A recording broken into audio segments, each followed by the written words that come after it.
Stand up. क्या पढ़ रहे हो तुम? मैम भागवत गीता। तुम्हें किसने अलाउ किया है यहाँ पढ़ने के लिए? तुम्हें पता है ना ये सब चीजें स्कूल में अलाउड नहीं है। मैम आपने ही तो बोला था फ्री टाइम में कुछ भी पढ़ लो। मैंने आपको ये कहा था कि अपने फ्री टाइम को यूटिलाइज करो, जो आपके एग्जाम्स में आने वाला है उसको पढ़ो, ना कि ये सब पढ़ो। ये सब पढ़ के क्या तुम परम ज्ञानी बनने वाले हो? अरे ये सब तुम्हारे कोई काम नहीं आने वाला है, ये तुम्हारे सिलेबस में नहीं है। अपनी सिलेबस वाली बुक्स निकालो और उन्हें पढ़ो। है ना तुम्हारे पास मैथ्स इंग्लिश की बुक, साइंस क्या? Yes ma'am. निकालो से, ये बुक मुझे दो। और हाँ, ये सब पढ़ के ना तुम्हें कुछ अचीव नहीं होने वाला। अगर अपनी जिंदगी में कुछ अचीव करना चाहते हो ना तो इंग्लिश सीखो, उसको ढंग से बोलना सीखो। अगर तुम इंग्लिश अच्छे से बोलोगे ना तो तुम्हारी लाइफस्टाइल सुधरेगी, तुम्हें अच्छे पैसे मिलेंगे, अच्छी जॉब मिलेगी, इवन तुम फॉरेन में भी जाके जॉब कर सकते हो। I hope you got my point. अपनी बुक्स निकालो और उन्हें पढ़ो। And sit down.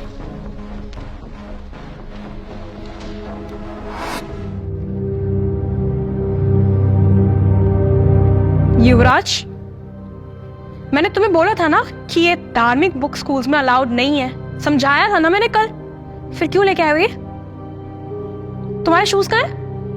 मैम मैं घर पे हनुमान चालीसा का पाठ करना भूल गया था, इसलिए कर रही हूँ। मैम वैसे भी तो अभी लंच टाइम चल रहा है। वाह नाइस। अब तुम्हारे को ये सारी बुक्स ये सिखा रही है ना कि अपने टीचर से कैसे आर्ग्यूमेंट्स करने हैं, अपने बड़ों से कैसे आर्ग्यूमेंट्स करने हैं। एक काम करो, ये बुक मुझे दो। I teach you a lesson. कल अपने पेरेंट्स को स्कूल लेके आओगे और फिर मैं उनसे बात करूंगी डायरेक्टली। Okay ma'am. बैठो और शूज पहनो।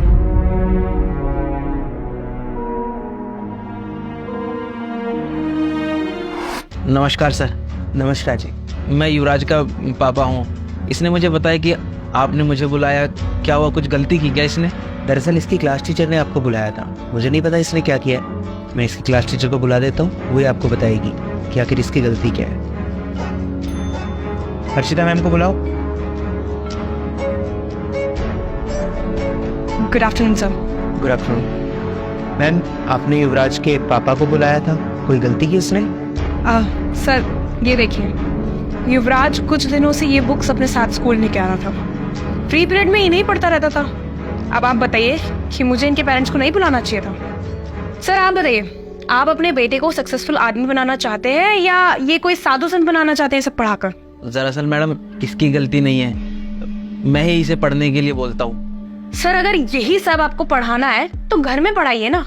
अपने बेटे को इतने अच्छे स्कूल में क्यों भेजते हैं? क्यों अपना पैसा बर्बाद कर रहे हैं? अरे सबसे बेस्ट प्लेस है गुरुकुल में पढ़ाइए। क्यों मैम, क्या ये किताबें पढ़ना गलत है? देखिए सही और गलत का तो मुझे पता नहीं, लेकिन मैं इतना जानती हूँ कि ये सब हमारे स्कूल में नहीं पढ़ाया जाता और ना ही अलाउड है। अगर आपको पढ़ाना है आप घर पे पढ़ाइए, कहीं और पढ़ाइए, लेकिन ये स्कूल में नहीं लेके आएगा। That's it. लेकिन मैडम अगर मेरा बच्चा इन सब की जगह अगर इंग्लिश नॉवल पढ़ रहा होता या कोई और किताब पढ़ रहा होता तो शायद आपको दिक्कत नहीं होती ना। अगर आपका बेटा इंग्लिश नॉवल पढ़ेगा तो उसकी इंग्लिश वोकैबुलरी बढ़ेगी। अरे वो आगे जाके इंग्लिश में काफी अच्छे तरीके से अपने आप को प्रेजेंट कर सकता है। दैट इज ग्रेट ना। तो मैम आपने वो इंग्लिश किताब तो पढ़ी होगी, the 7 habits of highly effective people. Of course. उनमें जिन 7 आदतों के बारे में जिक्र किया गया ना मैम, वो सब हमारी भागवत गीता में पहले से ही लिखा। भागवत गीता मैम कोई किताब नहीं है, ये हमारा धर्म है, इतिहास है।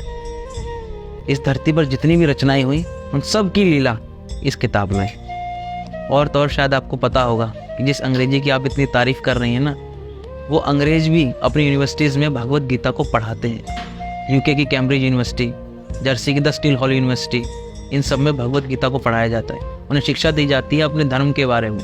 तो जब वो लोग हमारे धर्म के बारे में जानना चाहते हैं तो हम क्यों अपने बच्चों को दूर करते हैं? सर हो सकता है मेरे बच्चे ने गलती की हो। मैं भी जानता हूँ कि प्राथमिक शिक्षा बहुत ज़रूरी है, लेकिन उतनी ही ज़रूरी है हमारी धार्मिक शिक्षा। क्योंकि प्राथमिक शिक्षा तो अर्थ कमाने में सक्षम बनाती है, लेकिन धार्मिक शिक्षा हमारे ये ग्रंथ हमें जीवन जीना सिखाते हैं, हमारे जीवन को सफल बनाते हैं। इसलिए सर मैं अपने बच्चे की तरफ से माफ़ी मांगता हूँ। अरे नहीं सर, आप माफ़ी मत मांगिए। गलती तो हम लोगों की है और हमारी टीचर की है, जो हम आपके बच्चे की भावनाएं नहीं समझ पाए। और सही कहा आपने, धार्मिक शिक्षा किसी एक इंसान को लेना बहुत ज़रूरी है। और आगे से मैं ध्यान रखूँगा कि हमारे स्कूल में जहाँ बाकी सारे सब्जेक्ट्स पर इतना जोर दिया जाता है, वहाँ पर ये भी ध्यान रखा जाए कि अपने अपने धर्म ग्रंथों के बारे में भी बताया जाए, ताकि बच्चा अपने धर्म के बारे में भी सीख सके, उसके धर्म ग्रंथ में क्या शिक्षा मिली है वो उसको सीख सके। Thank you so much sir. शायद आपको समझ में आई होगी मैडम मेरी बात। जय सिया राम सर, जय सिया राम मैडम।